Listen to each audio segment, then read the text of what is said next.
The lawnmower was dead. Again. I was elbow deep in its greasy guts, the smell of gasoline and cut grass hanging heavy in the humid afternoon air, when Alex's shadow fell over me. I didn't have to look up to know it was him. There was a certain hesitation in his approach, a stark contrast to his usual whirlwind of teenage energy. "Dad, can we talk about something important?" I grunted, yanking a spark plug that refused to budge. Important, with a capital I. This was either about a girl, bad grades, or a request for money. My money was on the money. I finally pulled the plug free and wiped my oil-stained hands on an old rag. "You didn't crash her bike again, did ya?" A slow grin spread across his face, and his eyes had a spark I hadn't seen before. It wasn't just happiness. It was ambition. "No," he said, kicking at a loose pebble on the garage floor. "But I do want to stop using it." There it was. I'd known this day was orbiting us for months, a satellite of impending doom and freedom. 16 years old, a freshly minted learner's permit tucked in his wallet, the deep primal itch for independence that no bike could ever scratch. "Let me guess," I said, leaning back against the workbench. "You want a car." He met my gaze, his own unwavering. "Not a car," he corrected gently. "My car." I couldn't help but smile. This was going to be a ride. Part 2. Budget Reality Check. That evening, the aroma of spaghetti replaced the scent of gasoline. After dinner, I motioned Alex to the kitchen table, my laptop open to a spreadsheet that was a beautiful, terrifying tapestry of numbers.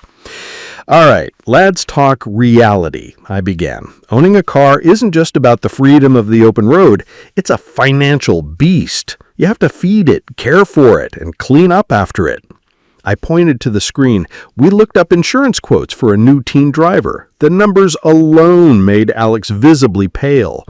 We calculated the cost of gas for his daily trek to school and his part-time job, even with a fuel-efficient car. Then came the column for maintenance, oil changes, new tires, and the dreaded unexpected repairs fund. Alex, to his credit, didn't flinch. He slid a crumpled bank statement across the table. "I've been saving. I've got $1,200 from my summer job at the grocery store." I looked at the number, then at his earnest face. I remembered my own first car, a rust bucket I'd bought with money from mowing lawns. I remembered the fierce pride and the crippling repair bills. "That's a great start," I said, my voice softer than I intended. "But for something that won't fall apart in 6 months, we'll need more. So here's the deal." I took a deep breath. "I'll match it. Dollar for dollar." His eyes widened. "Seriously? You'd do that?" "On one condition," I said, leaning forward. "You learn how to check the oil, the tire pressure, and what the scary lights on the dashboard mean. This isn't a video game where you can just hit reset." He laughed, a sound of pure relief and excitement. I didn't. I was already thinking about the day he'd drive away alone. Part 3. The Hunt Begins. The next 2 weekends were a grueling descent into the underworld of used cars. Facebook Marketplace was a minefield of blurry photos and one-word descriptions. We met a man selling a car that reeked of wet dog and stale cigarettes, a smell so potent it seemed to have seeped into the metal itself. Another car advertised as gently used had a spiderweb of cracks across the windshield and a piece of duct tape holding the bumper in place. There was a moment of conflict at a small, dusty lot on the edge of town. Alex's eyes lit up at a sporty-looking coupe with a spoiler and flashy rims. I could see the appeal, but I could also see the worn-out tires and hear the ominous rattle when I started the engine. "But Dad, it looks so cool," he pleaded. "Alex, cool doesn't get you to school on a cold morning," I countered, a little more sharply than I meant to. "We're looking for reliable, not fast and furious." We were both losing hope, the initial excitement curdling into frustration. Just as we were about to call it a day, we saw it. Tucked in the back of a reputable dealership was a 2008 Honda Civic. It was unassuming, a modest silver, but it was immaculate. Single owner, a full-service history, and low mileage for its age. The interior was clean, no strange smells, no hidden flaws.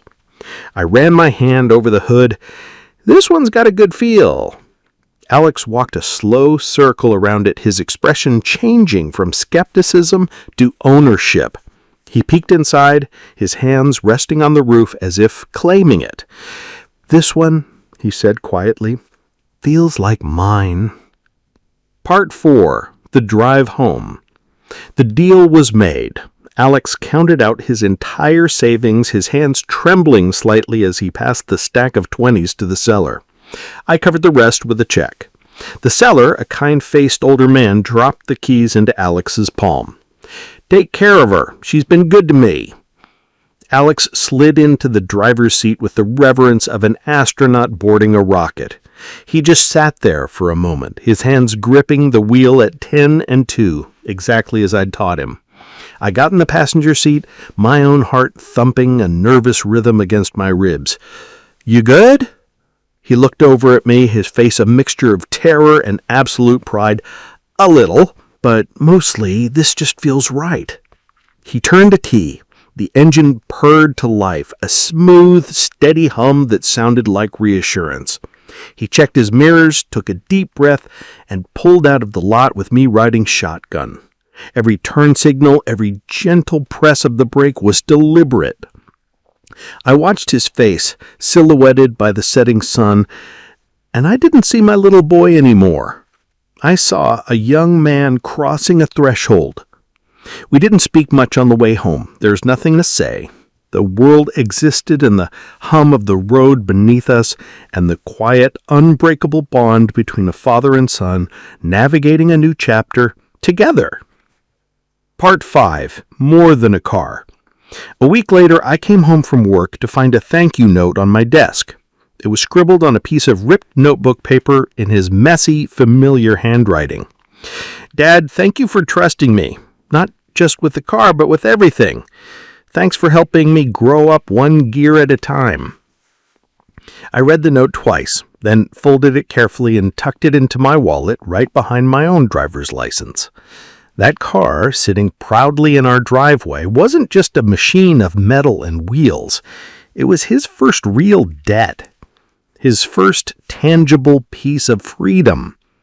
It was a rolling symbol of the trust we had placed in each other. And as I stood there, I realized that maybe I needed this lesson as much as he did. He learned about responsibility, but I learned how to let go. And for a parent, that's the hardest and most important lesson of all.